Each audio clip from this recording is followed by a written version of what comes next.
Laura. Not much I should add to that, but I will a little bit.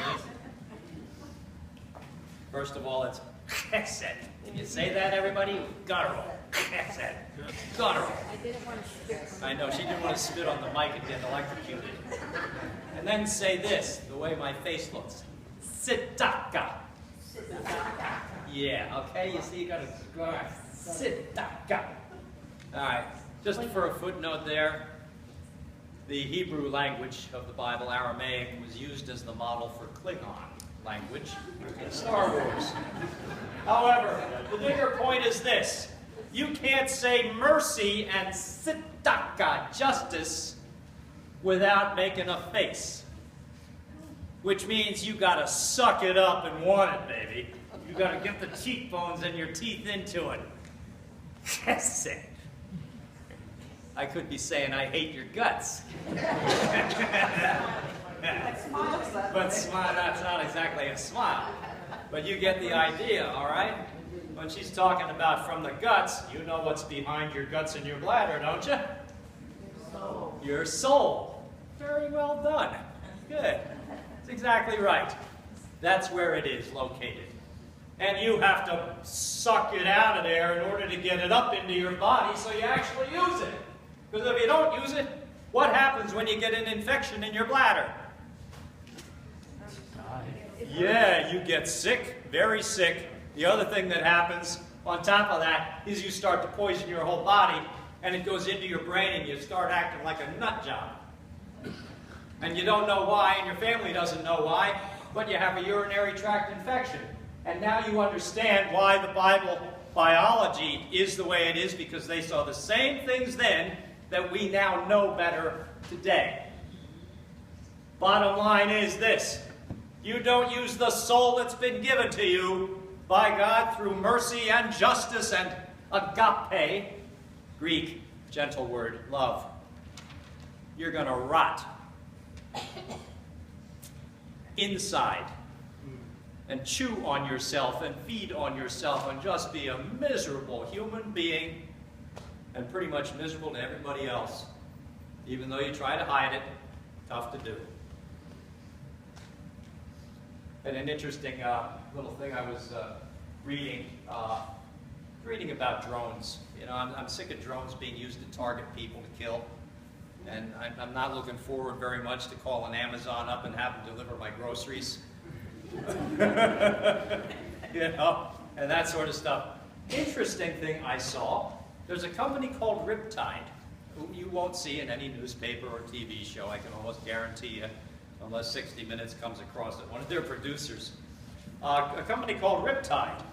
And what they've done with the drone delivery system, they decided to test it and use it in Rwanda, Africa, which has hardly any decent roads or anything like that.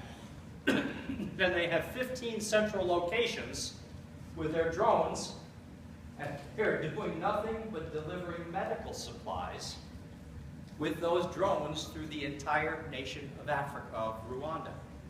The only way that people can get it. They started off with blood deliveries, and now they've started to advance to antibiotics and other kinds of medications, and they can do it, go to the same location several times a day with 15 strategic sites. Look at what we're doing with it here in our country. We're going to deliver cream corn. Oh, yeah. Because I have a yen for it, I'm going to call Amazon and have them deliver it. Boy, I tell you what, I am feeling really special as a citizen. Seriously special. And you think about what's going on in a place like Rwanda, you know, which the Lutheran Church, by the way, is heavily invested in. A good part of our benevolence dollars goes to that particular location for that particular reason. And talk about chesed. It's not gentle work. It's not gentle work. It's gut-wrenching in a lot of cases, and you've got to suck it up and do it. Now that's the promise that Jesus had made to everybody when he was doing his preaching and teaching. Look at his chesed and tzedakah, right? He was hung up on a cross via justice and died, and he was mercifully put out of his misery in a few hours rather than 8 or 10 days, which was the norm. And then God really went to work and said, no, people, you're not getting away with this. Seriously. And this is the word to all of us. You're not getting away with it. You're not going to go around being an evil, being rotten and miserable, thinking it's okay to kill people, thinking it's okay to starve people, thinking it's okay to not give health care to people. It's not okay, and he's not having any of it, period. And that then is why Jesus started communities of faith. Our job is to keep the culture in which we live honest and honorable, no matter what we have to do, in a merciful and just fashion, to care for the people in our communities. Period. That's what the guys along the road to Emmaus weren't getting. They were sort of caught up in their own little tragic story. Okay? You could call it drama. Having drama. Oh, we thought he was the one. And now he's not in the tomb. Oh, what's happening? What's happening to our world? They're stealing bodies now. Only to find out that there was no stolen bodies. What was stolen, and this is important for all of us, is the power of death, the power of evil, the power of sin. All of those things plunder and cannibalize us.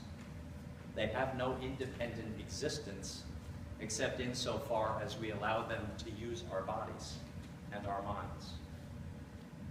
So the gift that we have been given, as Jesus taught it, was the gift of mercy and justice and love. The Bible lumps them all together in a shortcut fashion by using the word grace and says that's what you carry with you. You don't carry anything else of value or worth as an independent human being. Your value and worth is dependent on your willingness to gut-wrench your soul up and out so that you can practice those gifts which the Spirit has given you. You know, Zipline, good example. They're making money, but they're not making a lot of money, and they've been offered all kinds of money to be bought out so it could be a more profitable thing. There's other companies trying to buy them out because they're thinking, aha, we can get consumer goods to those villages, which the people really now don't need. So it's a continuing struggle. But you get the idea that when you go into gut wrench, that's where you find your mercy, your heart, your love, your justice. And that's the promise, and that's what Jesus taught those guys on the Emmaus Road. And that's when they finally got it. When he sat down, it's something really simple. Sat down, he broke bread, and they were chatting with a stranger.